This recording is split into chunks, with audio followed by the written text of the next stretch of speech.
array of talent. And tonight I will be kicking things off with a cover of a Bob Dylan song that is very near and dear to my heart called Make You Feel My Love. This was very important to me during the pandemic this year. It was often used as a lullaby to my kids. So I hope to offer love and comfort with this tune.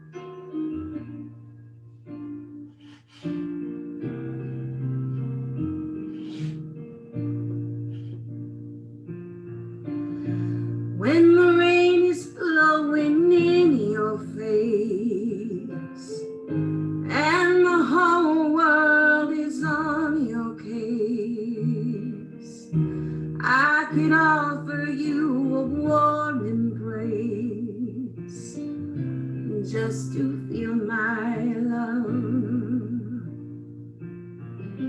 When the evening shadows and the stars appear and there is no one there to dry your tears, I could hold you for a million years to make you feel my love. I know you haven't made your mind up yet, but I will never do you wrong. I'm mourning from the moment that we met, no doubt in my mind where you belong. I go hungry, I go black and blue, I go crawling down the avenue. No, there's nothing that I wouldn't do to make you feel my love.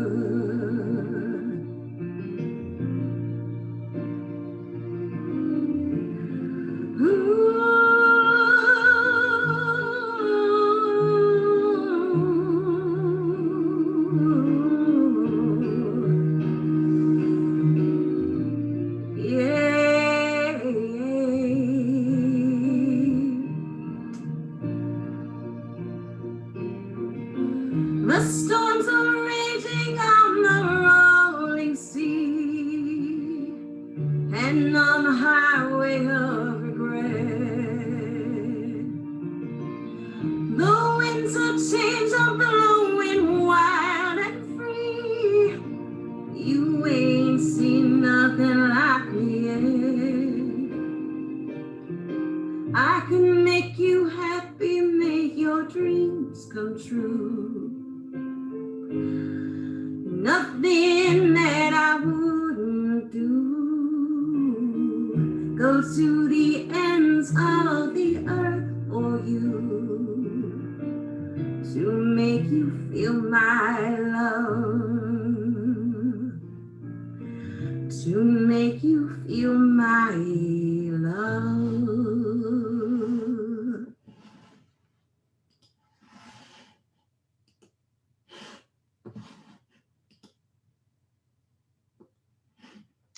All right, did that come through for everyone? Yes, that was so good. Oh, thank you, thank you. Please, whoever is up next. That was gorgeous. I'm just glad the video sharing worked.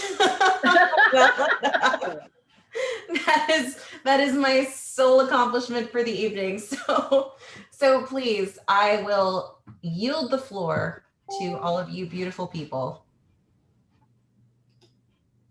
Who's up? Hey, everybody. I will be doing actually an entire play. It's really only a monologue, but it's an entire play called The Idea of You. It's written by David All, who was one of the neo-futurists, a theater group that started in Chicago and is also on the West and East coasts. And the general format of the plays, they would perform 30 plays in 60 minutes.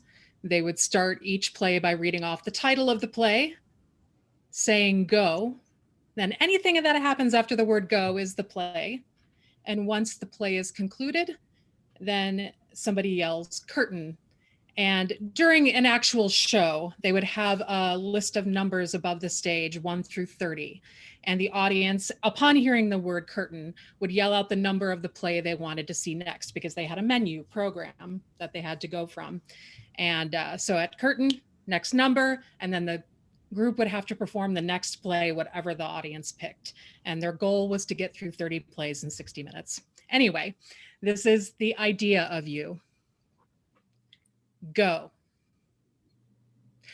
I called you up and said, how were you? And could I please speak to the idea of you?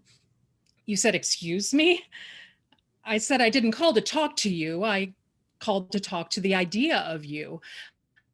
I said I had been doing some thinking. I had realized that all the time that I had been seeing you, it was really the idea of you that I wanted to go out with.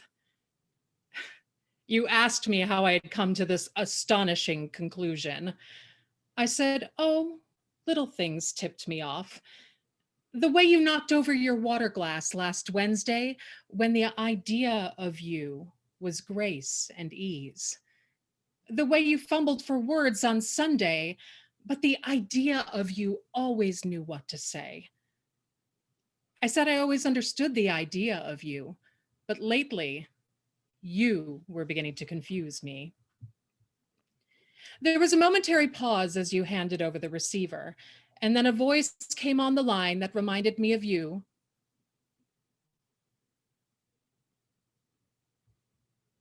But without those annoying glitches and halts. We talked for a few minutes in what felt like a carefree, ideal way. And then the idea of you asked to speak to the idea of me.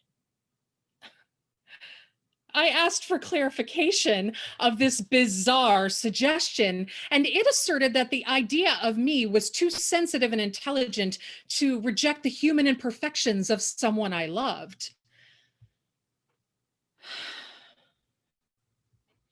Sensing that I had somehow dropped the ball, I nobly stepped aside so that the idea of us could live happily ever after. Curtain.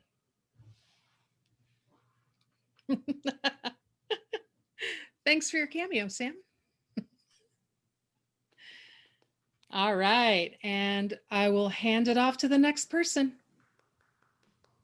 All right, next up we have Jonathan Gonzalez with a piece. Let's see, it says Front Row Center with Thaddeus Bristol, written by David Sedaris.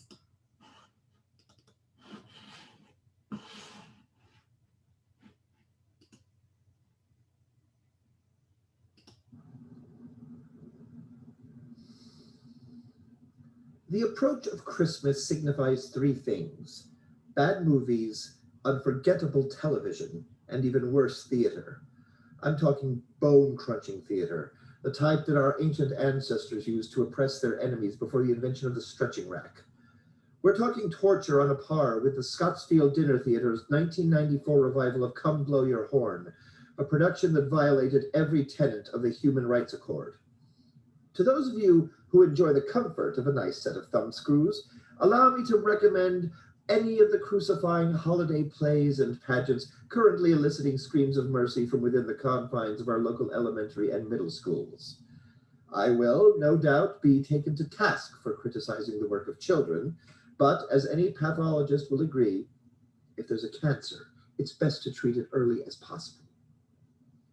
If you happen to stand over 4 feet tall, the agony awaiting you at Sacred Heart Elementary began the moment you took your seat. These were mean little chairs, confined to a theater haunted by the lingering stench of industrial strength lasagna.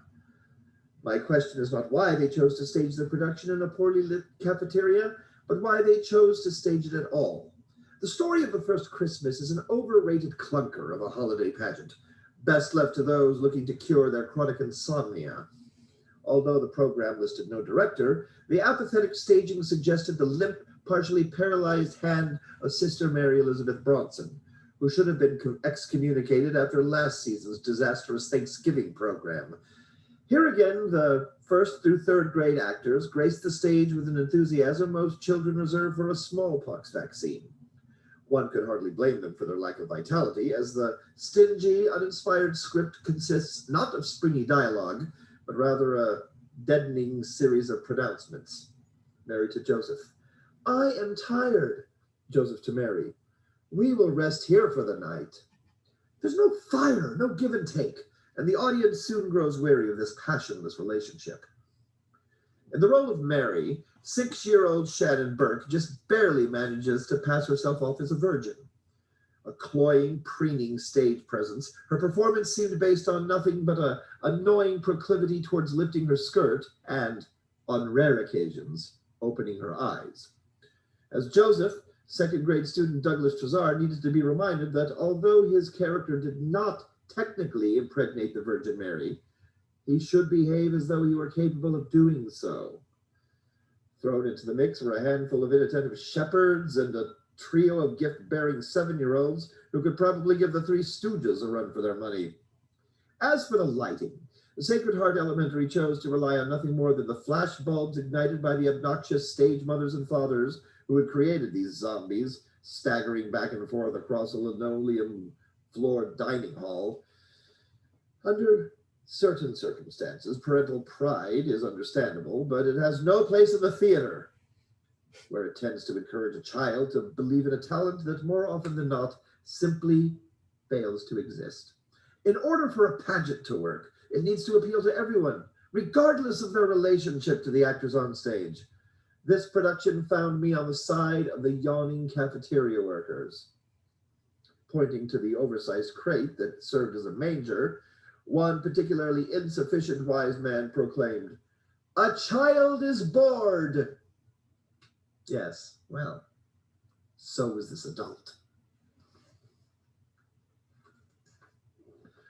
Once again, the sadists at the James Snow Hernandez Middle School have taken up their burning pokers in an attempt to prod A Christmas Carol into some form of submission. Now, I might have overlooked the shoddy production values and dry leaded pacing, but these are 6th graders we're talking about, and they should have known better. There's really no point in adapting the Dickensian stinker unless you're capable of looking beyond the novel's dime store morality and getting to what little theatrical meat the story has to offer. The point is to eviscerate the gooey center, but here it's served up as the entree, and a foul pudding it is. Most of the blame goes to the director, 11-year-old Becky Michaels, who seems to have picked up her staging secrets from the school's crossing guard. She tends to clump her actors, moving them only in groups of 5 or more. Tiny Tim was played by a young Lamar Williams, and as Tiny Tim, the boy spends his time essentially trawling for sympathy, stealing focus from even the brightly lit exit sign. Bob Cratchit, played here by the aptly named Benjamin Trite, seems to have picked up his Cockney accent from watching a few videotaped episodes of Hee Haw, and Herschel Fleischman's Scrooge was almost as lame as Tiny Tim. The set was not without its charms, but Jodie Lennon's abysmal costumes should hopefully mark the end of a short and hopefully unremarkable career. I was gagging from the smell of spray-painted sneakers. If I see one more top hat made from an oatmeal canister, I swear I'm going to pull out a gun. The problem with all these shows stems particularly from their maddening eagerness to please. With smiles stretched as tight as bungee cords, these hopeless amateurs pranced and gambled about our local stages, hiding behind their youth and begging, practically demanding that we forgive their egregious mistakes. The English language was chewed into a paste. Missed opportunities came and went, and sets were changed so slowly, you'd think the stagehands were encumbered by full body casts. While billing themselves as holiday entertainment, none of these productions came close to capturing the spirit of Christmas. The glaring irony seemed to escape these throngs of ticket holders who ate these undercooked turkeys right down to the bone. Here were audiences that chuckled at every technical snafu and applauded riotously every time a new character wandered out onto the stage. With the close of every curtain, they leapt to their feet in one ovation after another, leaving me wedged into my doll-sized chair and wondering, is it just them? Or am I missing something?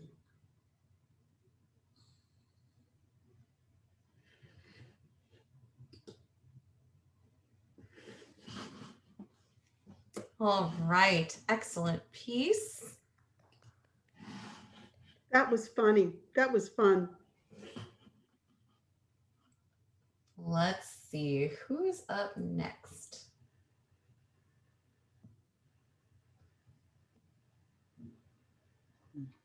Chris, I think I missed your announcement. It's me next. All right. The Lion and Albert by MaryAnna. There's a famous seaside place called Blackpool that's noted for fresh air and fun. And Mr. and Mrs. Ramsbottom went there with young Albert, their son.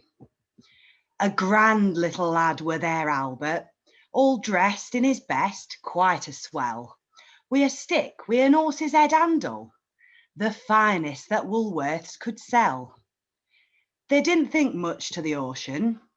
The waves, they was piddling and small. There were no wrecks and nobody drowned. Fact, nothing to laugh at all. So, seeking for further amusement, they paid and went into the zoo, where they'd lions and tigers and camels and old ale and sandwiches too. There were one great big lion called Wallace. His nose were all covered with scars. He lay in a somnolent posture, with the side of his face on the bars.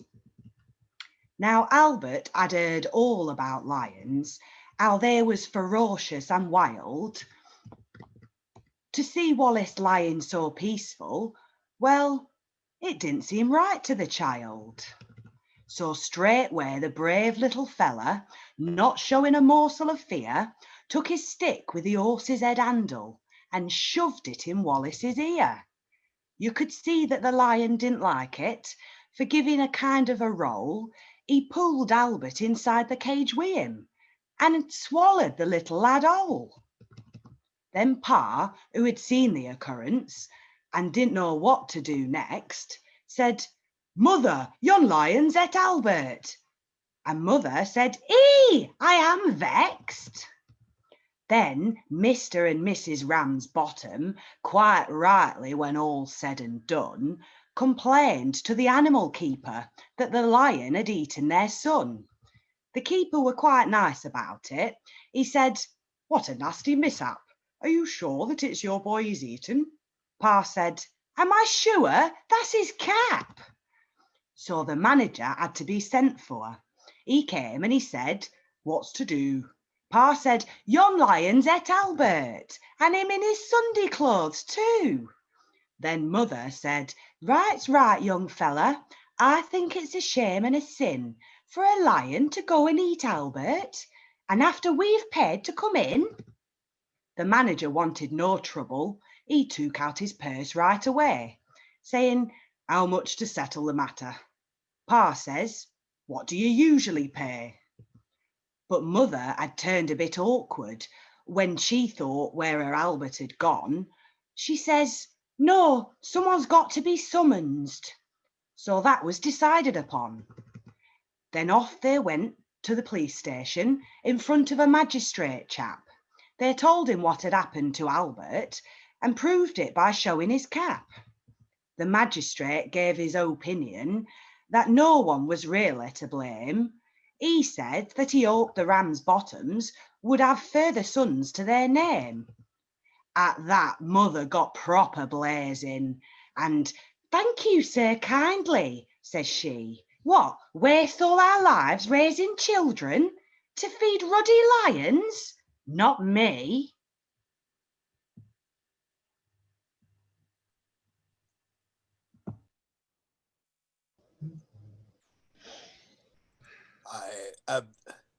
I am doing the nose speech from Cyrano de Bergerac by Edmund Rostand from the Brian Hooker translation.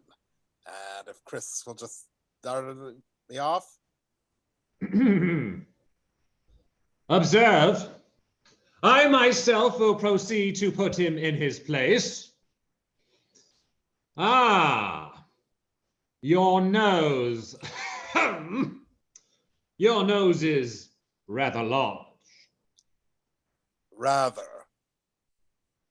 Oh, well, Is that all? Well, of course. Oh, no, young sir. You are too simple. Why, you might have said, oh, a great many things. Mon Dieu, why waste your opportunity? For example, thus, aggressive. I, sir, if that nose were mine, I'd have it amputated on the spot. Friendly. How do you drink with such a nose? You ought to have a cup made specially. Descriptive. 'Tis a rock, a crag, a cape. A cape! Say rather, a peninsula. Inquisitive. What is that receptacle? A razor case or a portfolio? Kindly. Ah, do you love the little birds so much that when they come and sing to you, you give them this to perch on? Insolent. Sir, when you smoke, the neighbors must suppose their chimney is on fire. Cautious. Take care. A weight like that might make you top-heavy. Thoughtful. Somebody fetch my parasol. These delicate colors fade so in the sun. Pedantic. Does not Aristophanes mention a mythologic monster called Hippocampoelephantocamelos? Surely we have here the original. Familiar. Well, old torchlight, hang your hat over that chandelier. It hurts my eyes. Eloquent. When it blows, the typhoon howls, and the clouds darken. Dramatic. When it bleeds, the Red Sea. Enterprising. What a sign for some perfumer. Lyric. Hark! The horn of Roland calls to summon Charlemagne. Simple. When do they unveil the monument? Respectful. Sir, I recognize in you a man of parts, a man of prominence. Rustic. Hey, what? Call that a nose? Nah. I be no fool like what you think I be. That there's a blue cucumber. Military. Point against cavalry? Practical. Why not a lottery with this for the grand prize? Or, parodying Faustus in the play, was this not the nose that launched 1,000 ships and burned the topless towers of Ilium? These, my dear sir, are things you might have said, had you some tinge of letters or of wit to color your discourse. But wit, not so. You never had an atom, and of letters, you need but 3 to write you down. An ass.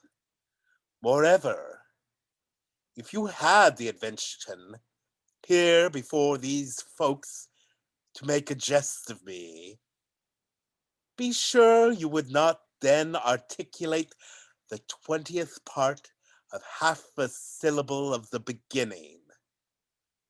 For I say these things lightly enough myself, about myself, but I allow none else to utter them.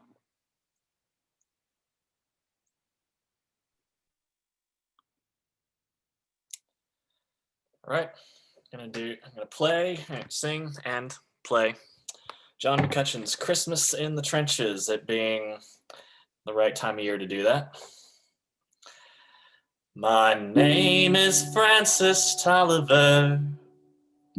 I come from Liverpool. 10 years ago, the war was waiting for me after school. To Belgium and to Flanders, to Germany, to here. I fought for king and country I loved dear. 'Twas Christmas in the trenches, where the frost so bitter hung. The frozen fields of France were bare, no Christmas song was sung. Our families back in England were toasting us that day. They're brave and glorious lads so far away. I was lying with my messmate on the cold and rocky ground when across the lines of battle came a most peculiar sound. Says I, now listen up, me boys, each soldier strained to hear, as one lone German voice sang out so clear. He's singing bloody well, you know, my partner says to me. Soon one by one each German voice joined in harmony. The cannons rested silent, the gas clouds rolled no more, as Christmas brought us respite from the war. As soon as they were finished and a reverent pause was spent, God rest ye merry gentlemen, struck up some lads from Kent. The next they sang was Stille Nacht, 'tis silent night, says I, and in 2 tongues one song filled up that sky. There's someone coming toward us, the frontline sentry cried. All eyes were fixed on one lone figure trudging from their side. His truce flag, like a Christmas star, shone on that plain so bright, as he bravely strode unarmed into the night. Soon, one by one on either side, walked into no man's land. With neither gun nor bayonet, we met there hand to hand. We shared some secret brandy, and we wished each other well. And in a flare-lit soccer game, we gave 'em hell. We traded chocolates, cigarettes, photographs from home. These sons and fathers far away from families of their own. Young Sanders played his squeeze box, and they had a violin. This curious and unlikely band of men.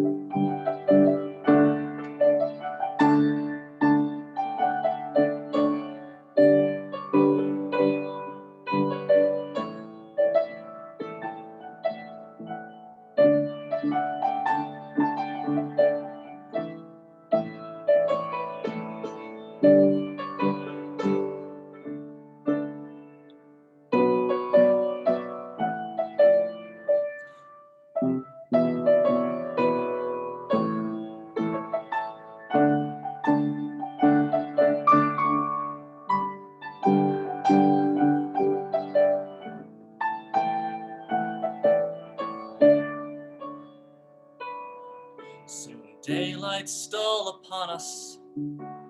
France was France once more. With sad farewells, we each prepared to settle back to war. But the question haunted every heart that lived that wondrous night. Whose family have I fixed within my sight? 'Twas Christmas in the trenches where the frost so bitter hung. The frozen fields of France were warmed as songs of peace were sung. For the walls they kept between us to exact the work of war had been crumbled and were gone forevermore. My name is Francis Tolliver. In Liverpool I dwell. Each Christmas come since World War I. I've learned its lessons well. That the ones who call the shots won't be among the dead and lame. And on each end of the rifle, we're the same.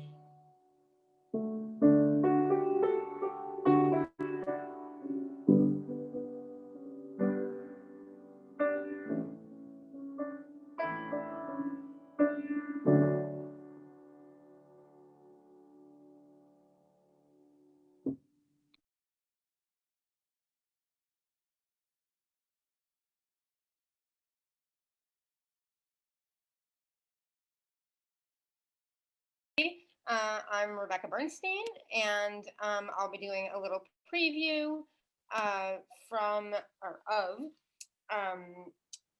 this weekend's Twelfth Night. I'll be playing Olivia to Ian Lewis's Orsino and Habitulon's Olivia. So if you tune in this weekend, this is a little bit of what you might see. I left no ring with her. What means this lady?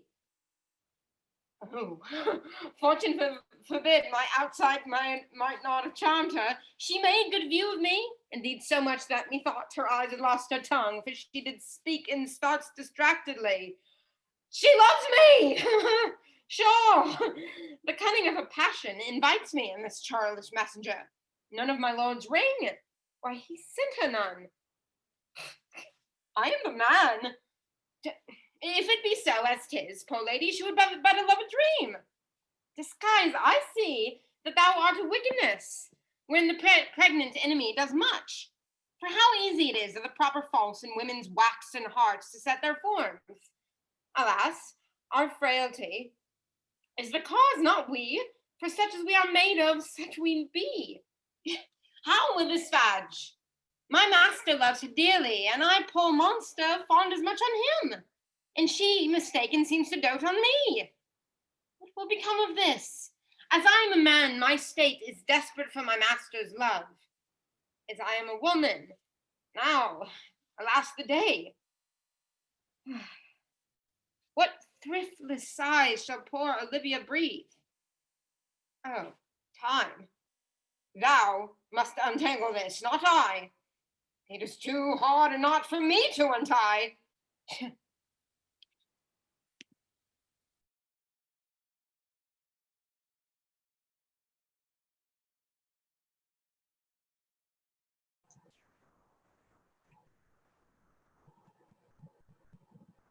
Hey, hello everyone.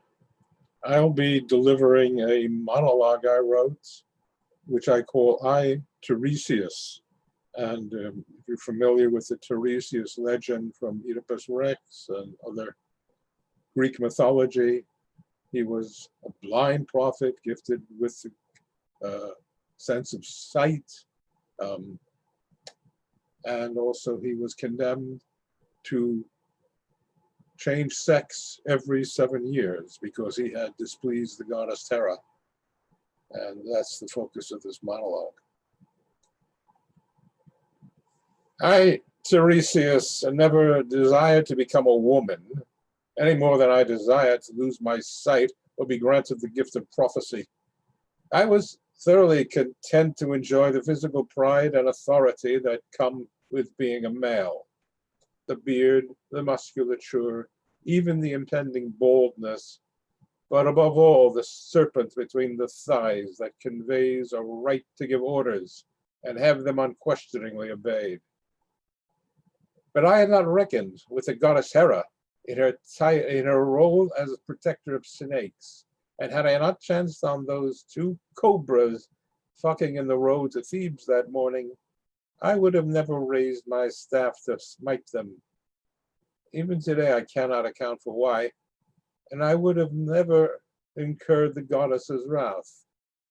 For 7 years you will become a woman, was my sentence, all for the most minor infractions. The physical metamorphosis was degrading enough. The organ that had so defined me, that had given me such prowess and pleasure as it proudly hung between the legs, shriveled to a tiny, insignificant clitoris, while the hips flared outward for childbearing, and the firm, manly chest was replaced by two fatty, round protuberances, which, I flatter myself, would have excited my manhood no end in my earlier days. But while I was in every way physically female, to the point where I accepted an offer of marriage and bore 6 children, it was the mental and emotional changes that caused the most distress. To be accustomed to rule in one's own fine, deep, masculine voice that caused them to be answered quite properly with a simple, "Yes, my lord," or "At once, my dear husband," and then to find one's speaking voice raised 2 octaves, and even worse, to constantly suppress one's urge to snap back at the pompous stupidities uttered by my lord and master. For while I was a man with the right to command, now I was a woman taking orders, and I did not like it. 7 years of this.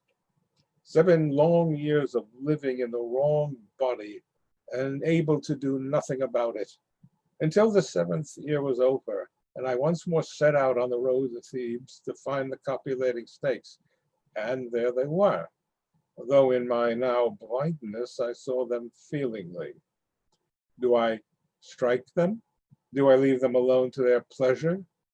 I chose the latter course, and was soon transformed back to the man I was, with the basso voice, the sculpted chest, the slim hips, and above all the magnificent dick, which I flatter myself had been given 2 more inches, perhaps as a reward for enduring my 7-year ordeal. 7 years had changed me to the point where I no longer knew if I was male, female, or what even those terms meant. Is being male simply a matter of having a penis, and female of having breasts and a vagina? These are things I thought I knew before that morning when I struck those copulating snakes. But although I was once more a man and myself, I had known what it was like to be a woman, and the instrument that had been my greatest pleasure had become my greatest woe. It is not wise to incur the wrath of the gods. They punish all too justly.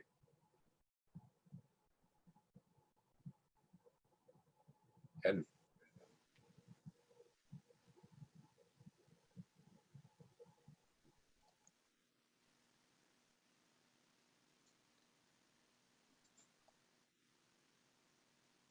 Next up is a short play by Stephen Olson. It's called The Alternative, with Chris as Sebastian, myself as Jessup, and Rachel as Maggie. You're looking in the wrong direction. Well, I've got my wine now. What has your attention? Now, you know me. I'm always on the lookout for a lost soul. They're only lost after they meet you. You give me too much credit. They've all had free will. I show them what they really want. I lead them. Mislead them? And what do you do? I offer them a place in paradise. Don't tell me that works. The truth always works. I offer them the opportunity to grab what they want, and it becomes their truth. That's why I always come out ahead. You are alone on a Friday night and you still think you are ahead? The night is still young, and I do my best work at night. Look around. Easy pickings. Not one angel amongst us. You see life with a cynical eye. I see only angels and one devil. Oh, really?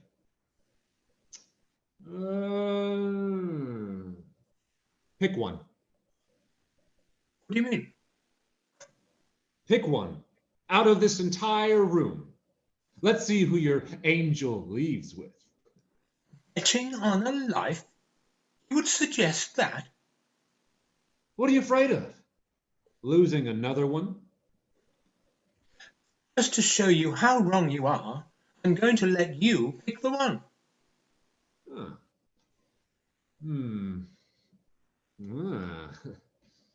Let the game begin.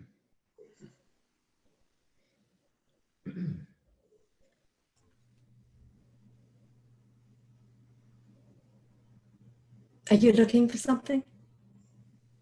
No, not now. That wasn't an invitation. Maybe not in words, but I did read it in your eyes. I think you should take another look. I'd love to. Perhaps he needs a translator. Am I being tag teamed? Just the opposite. We're in competition. Oh, for what? Well, for the affections of an angel. Then you're both at the wrong table, okay? He doesn't speak for the both of us. Oh, you have another reason? To protect you from the sins of his father. A fallen apple, is he? I didn't fall. I was pushed out. Family problems. You poor boy. And what issues did you bring to the bar? A need for companionship. Well, everyone brings something into a bar. What did you bring in? First, We can fix that. Yes. I was wondering if you'd notice that my glass is empty. An error to be corrected with extreme haste. He moves faster than you. Well, he wishes to see you inebriated. Oh, and you don't? Oh, I prefer you to be free to express your will as consciously as possible. Oh, such a gentleman. I strive to be. My lady. Am I? Are you what? Your lady. The night is fresh. Time will tell. Oh, that's quite good. Appletini, my favorite. How did you know? I make it my life's mission to know your every desire. Is he for real? As real as he can be. I'm more real than this saint. And more honest. How is that? When I first sat down with... I don't believe you've given us your name. You never asked. It's Maggie. Hello, Maggie. A pleasure to meet you. As I was saying, when I sat down, I informed Maggie, that we were in a competition. The saint, however, stated I did not speak for both of us, implying he was not in a competition for you. Oh, he lied. I didn't say I wasn't competing. I only stated that you did not speak for me. You're a talented man, Jessup. I know of no one who splits hairs as fine as you. Okay, so the only question now is, what's the competition? To see who you leave with. Actually, it is to determine who is most worthy of your attention. And what's the prize? Why, it's you, my lovely. No greater prize has there ever been presented. The prize is the pleasure of your company. And what's in it for me? Well, that would depend on who you leave with. It seems that both of you want the same thing. Oh, but not in the same way. Oh, please, admit it. We both want her and everything her body has to offer. Oh, I could never admit to such vulgarity. Not admitting something doesn't mean you don't want it. Don't you desire me? You are most certainly desirable. But I wish to know a woman completely. And there is no better way to know a woman than knowing her intimately. And he does not speak for both of us. Oh, you're not interested.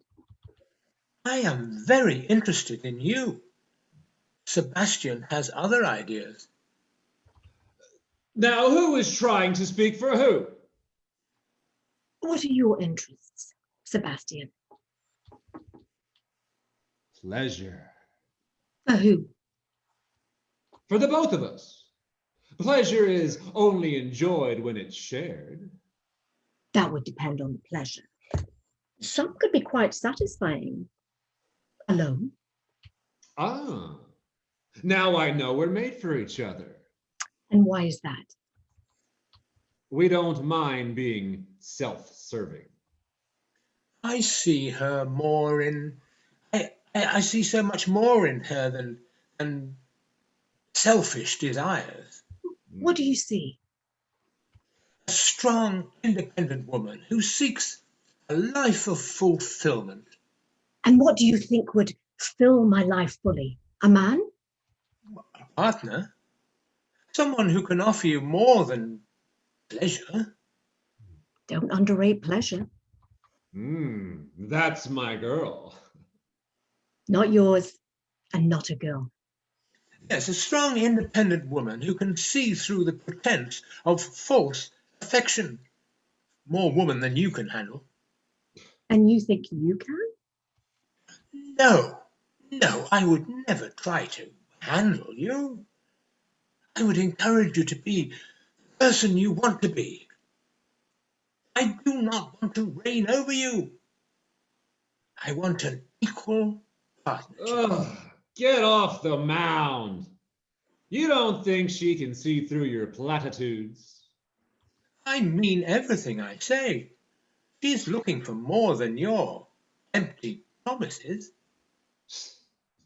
You have no idea what a woman wants. But I can tell you, she doesn't want to sit around on a cloud listening to you playing on a harp. And any woman with any character would not want the hollow promises of a dysfunctional narcissist. Dysfunctional? Oh, I assure you, I am a fully functioning narcissist. And that is what you are proud of? How could you possibly offer anyone anything of value? I have never gotten any complaints, and they have never had to listen to any sermons. You never got the complaints because you never stayed around long enough to hear them. I never promised more than I could deliver. I never said I could walk on water. You never made a promise because you couldn't keep because you going. Shall I escort you? Escort? I would fly you on wings of ecstasy. Although both of us have some merit, both of you have overlooked one little detail. What detail? That I would choose either. Thanks for the drink.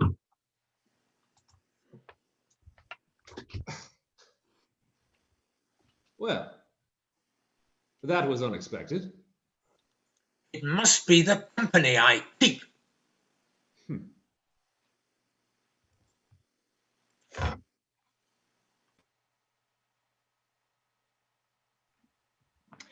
Albert's Return, also by MaryAnna.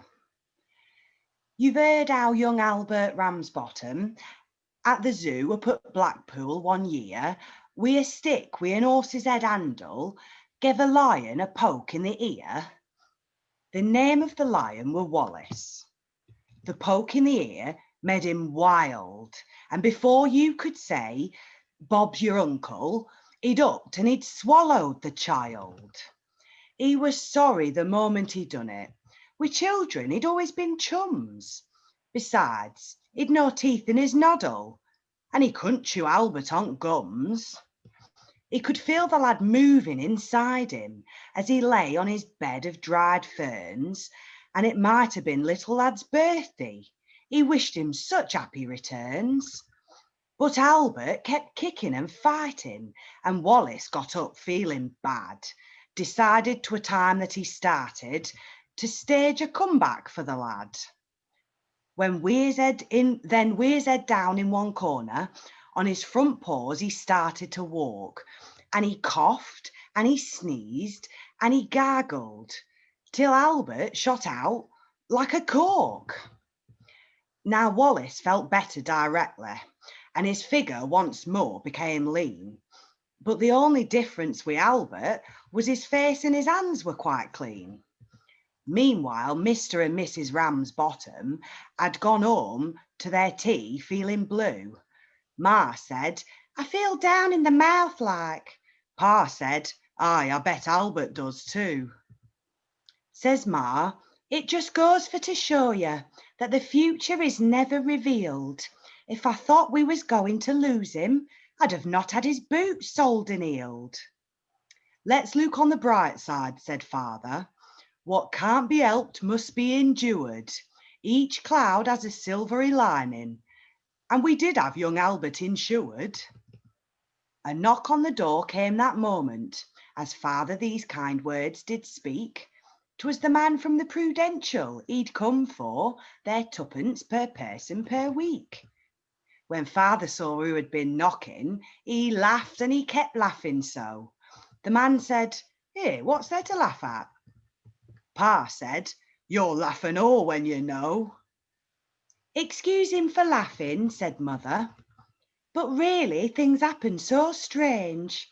Our Albert's been ate by a lion. You've got to pay us for a change." Said the young man from the Prudential, "Now come, let's understand this. You don't mean to say that you've lost him?" Pa said, "Oh no, we know where he is." When the young man had heard all the details, a bag from his pocket he drew, and he paid him with interest and bonus the sum of £9 4 and 2. Pa had scarce got his hands on the money when a face at the window they see, and Mother cried, "Hey, look, it's Albert!" And Father said, "Aye, it would be." Albert came in all excited and started his story to give, and Pa said, "I'll never trust lions again, not as long as I live."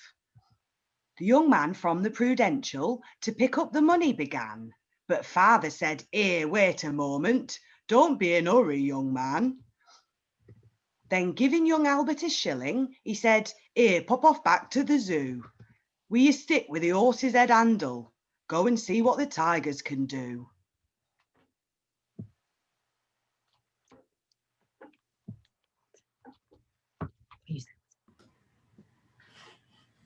We all miss performing on stage and gigs, and this provides such a great outlet. But I normally would sing this next song several times during the holidays, and I'm so glad that I get a chance to sing it tonight. It's a song that means a lot to me, and I wish all of y'all a very safe and happy New Year, and yes. Hit it, Nicole.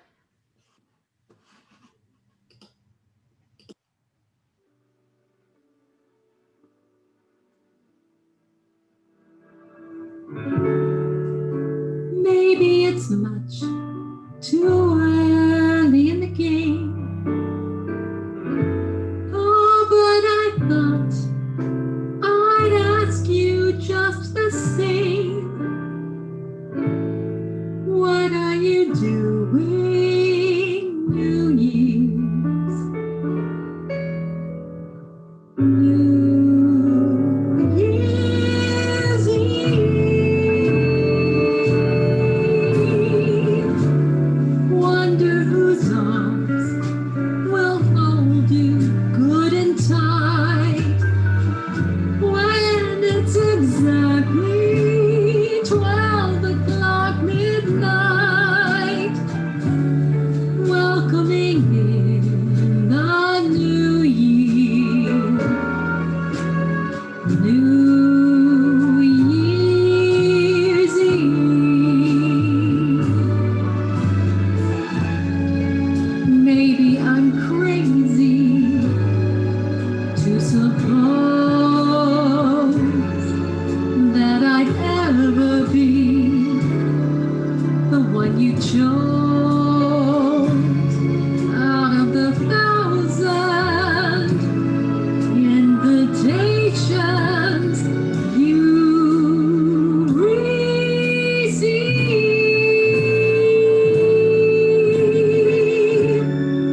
Oh, but in case I stand one little chance, here comes the jackpot question in advance.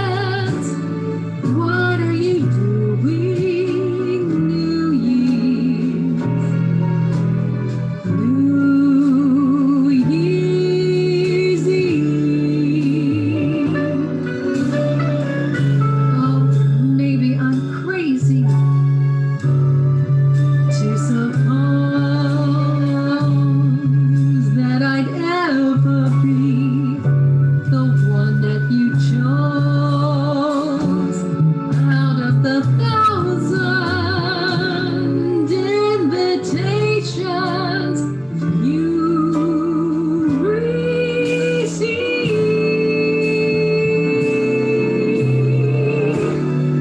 Oh, but in case I stand one little chance, here comes the jackpot question in advance. What are you doing, New Year's? New Year's Eve.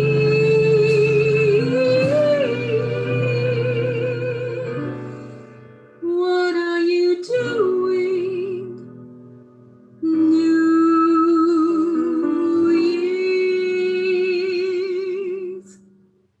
Year's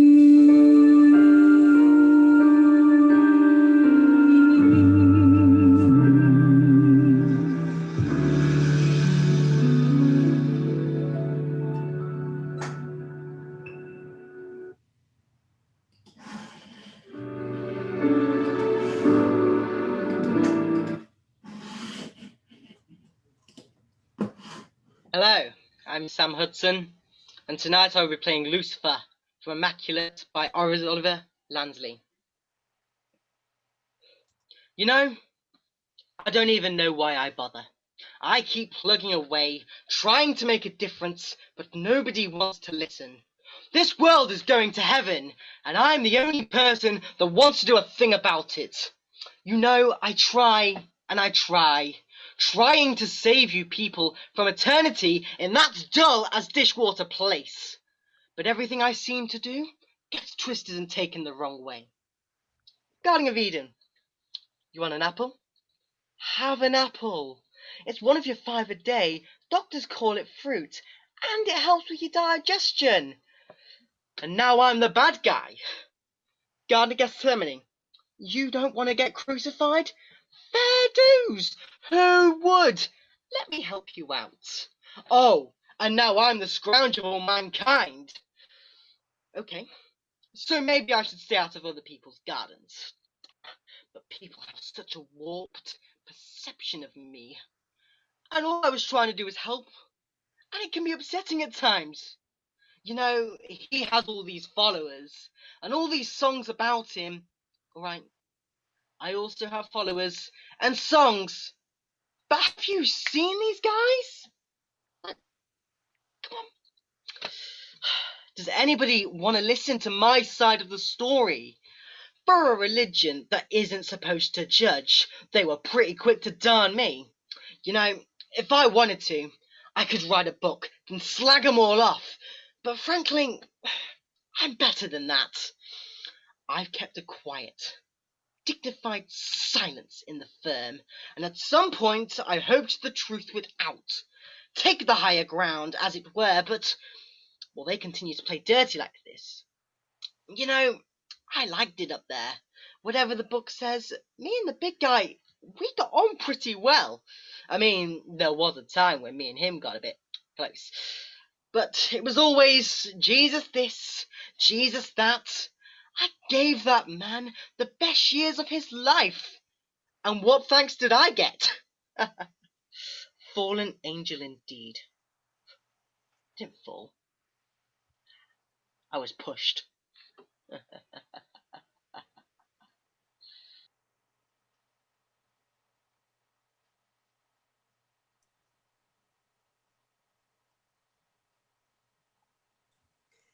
Okay, so Marcia and I are going to do a scene from Glass Menagerie. I am Laura and she's playing Amanda.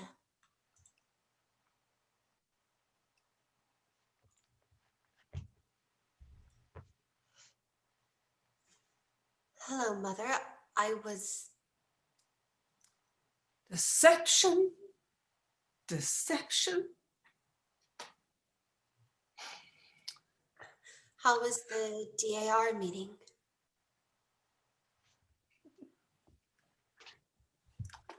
Do you go to the DAR meeting, Mother?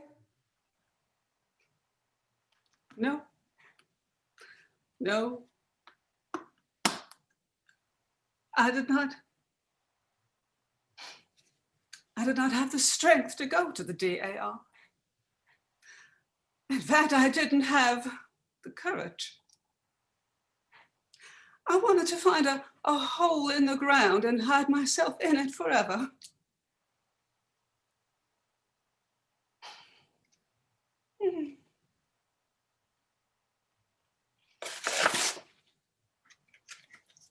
Why did you do that, Mother?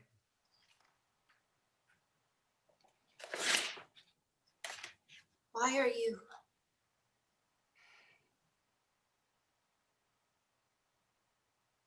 Why? Why? How old are you, Laura? Mother, you know my age. Well, I thought that you were an adult. It seems that I was mistaken.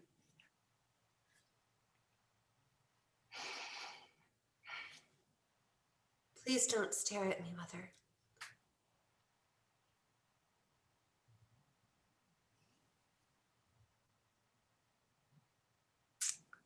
What are we going to do? What is going to become of us? What is the future? Has something happened, Mother?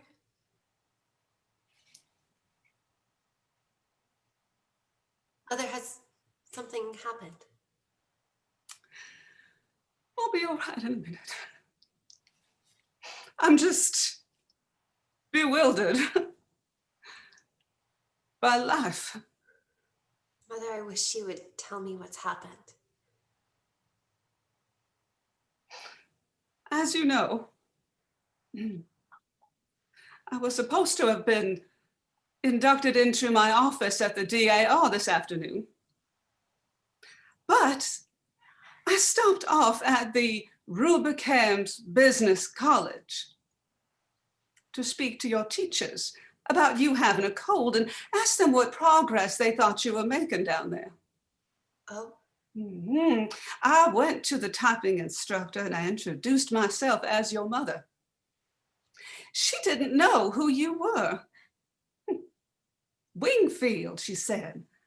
We don't have any such student enrolled at the school.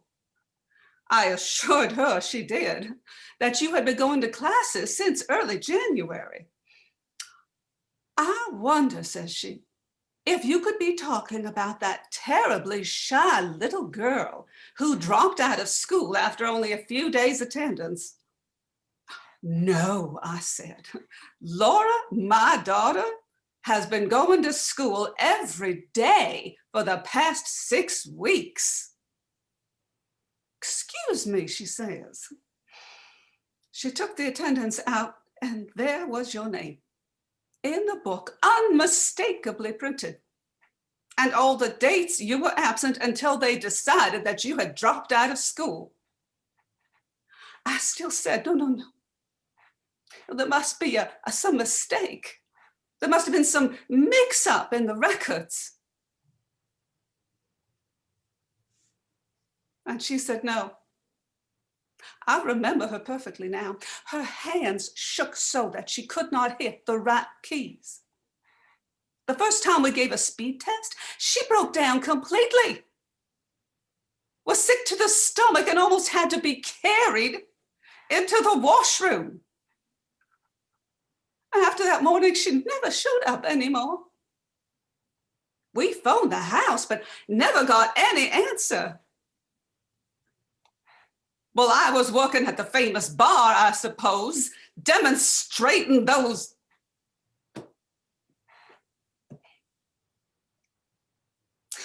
I felt so weak, I could barely keep on my feet. I had to sit down while they got me a glass of water. $50 tuition. All of our plans, my hopes and ambitions for you, just gone up the spout. Just up the spout like that. What are you doing? Oh.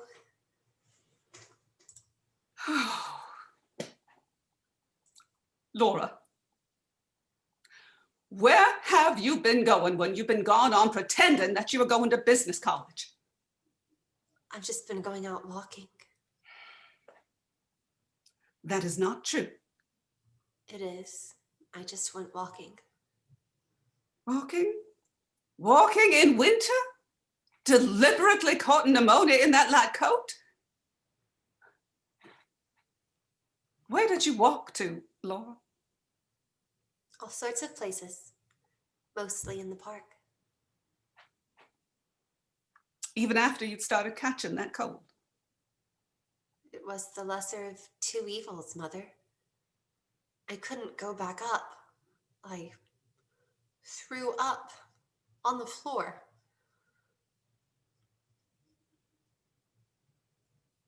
From 7:30 till after 5 every day. You mean to tell me you walked around the park because you wanted to make me think that you were still going to Rubicam's Business College? It wasn't as bad as it sounds. I went inside places to get warmed up. Inside where? I went in the art museum and the birdhouses at the zoo. I visited the penguins every day. Sometimes I did without lunch and went to the movies. Lately, I've been spending most of my afternoons in the jewel box, that big glass house where they raise the tropical flowers. And you did this all to deceive me? Just for deception? Why? Mother, when you're disappointed, you get that awful suffering look on your face, like the picture of Jesus's mother in the museum. Oh, gosh. I couldn't face it.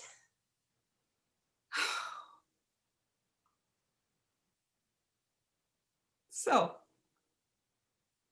what are we going to do with the rest of our lives? Stay home and watch the parades go by? Amuse ourselves with the Glass Menagerie, darling?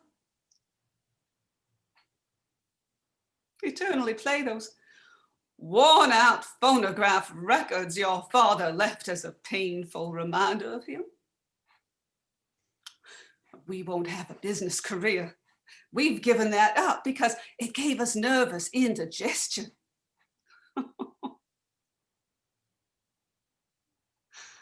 What is there left but dependency all of our lives? I know so well what becomes of unmarried women who aren't prepared to occupy a position. I've seen such pitiful cases in the South. Barely tolerated spinsters living upon the grudging patronage of sister's husband or brother's wife. Stuck away in some little mousetrap of a room. Encouraged by one in-law to visit another. Little bird-like women without any nest. Eating the crust of humility all over their life. Is that the future that we have mapped out for ourselves? I swear it's the only alternative I can think of. And it's not a very pleasant alternative, is it?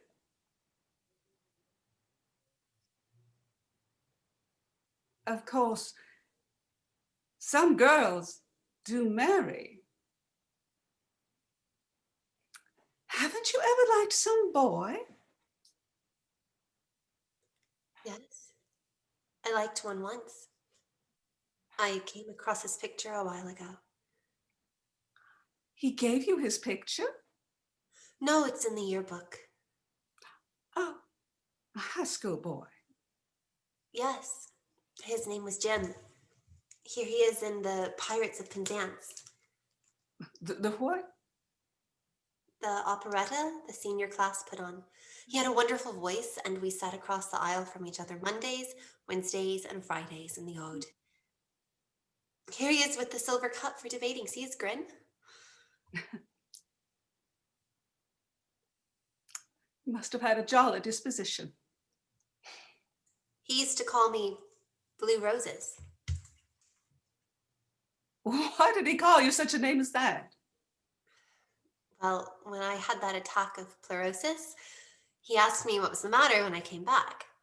I said pleurosis. He thought that I said Blue Roses.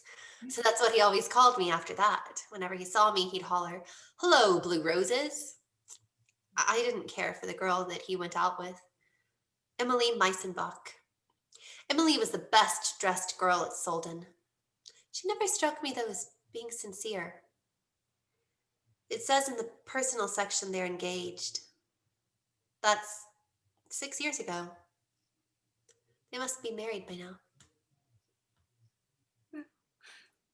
Girls that aren't cut out for business usually wind up married to some nice young man. And sister, that's what you'll do. Mother. Yes? I'm crippled. Nonsense. Laura, I've told you never to use that word. You're not crippled. You just have a little defect. It's hardly noticeable even. But when people have some slight disadvantage like that, they cultivate other things to make up for it. They develop charm and vivacity and charm. That's all you have to do. It's one thing that your father had plenty of. Was charm.